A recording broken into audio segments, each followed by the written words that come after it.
യോഹന്നാൻ എഴുതിയ സുവിശേഷം 1-ാം 49 വാക്യം. നഥനയേൽ അവനോട്, റബ്ബി, നീ ദൈവപുത്രൻ, നീ ഇസ്രായേലിന്റെ രാജാവ് എന്നുത്തരം പറഞ്ഞു. നഥനയേൽ ആകാംക്ഷാഭരിതനായിരിക്കുകയാണ്. കാരണം ഫിലിപ്പോസ് നഥനയേലിനെ വിളിച്ചുകൊണ്ട് വന്നപ്പോൾ യേശുവിന്റെ അടുക്കിലേക്ക് വന്ന നഥനയേലിനെ നോക്കി യേശു ഇപ്രകാരം പറഞ്ഞു, സാക്ഷാൽ ഇസ്രായേല്യൻ, ഇവനിൽ കപടമില്ല. ഉടനെ നഥനയേലിന്റെ മറുപടി, നീ എന്നെ എങ്ങനെ അറിയും, എവിടെ വെച്ചറിയും? മറുപടി, ഫിലിപ്പോസ് നിന്നെ വിളിക്കും മുമ്പ് അത്തിയുടെ കീഴിരിക്കുമ്പോൾ എനിക്ക് നിന്നെ അറിയാം. ഇത് കേട്ട നഥനയേൽ യേശുവിനെ അഭിസംബോധന ചെയ്യുന്ന 3 പ്രസ്താവനകൾ കാണാൻ കഴിയും. ഒന്ന്, റബ്ബി അഥവാ ഗുരുവേ, അങ്ങ് നാഥനാണ്, എൻ്റെ ഗുരുവാണ്, എൻ്റെ നായകനാണ്, നടത്തിപ്പുകാരനാണ്.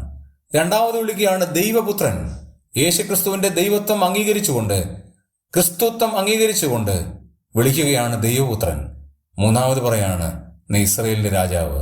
എന്റെ മാത്രമല്ല, ലോകത്തിന്റെ മുഴുവൻ രാജാതിരാജാവായ അവിടുന്ന് ഇസ്രായേലിന്റെ രാജാവ് കൂടിയാണ് എന്നുള്ള വസ്തുത നഥനയേൽ പറയുകയാണ്. നമുക്കും കർത്താവിനെ ഇങ്ങനെ പറയാൻ കഴിയും, അവിടുന്ന് എൻ്റെ റബ്ബിയാണ്, എൻ്റെ നാഥനാണ്, എൻ്റെ എല്ലാമാണ്, ഞാൻ അങ്ങയെ സ്നേഹിക്കുന്നു എന്ന് ആത്മാർത്ഥമായി നമുക്ക് പറയാം.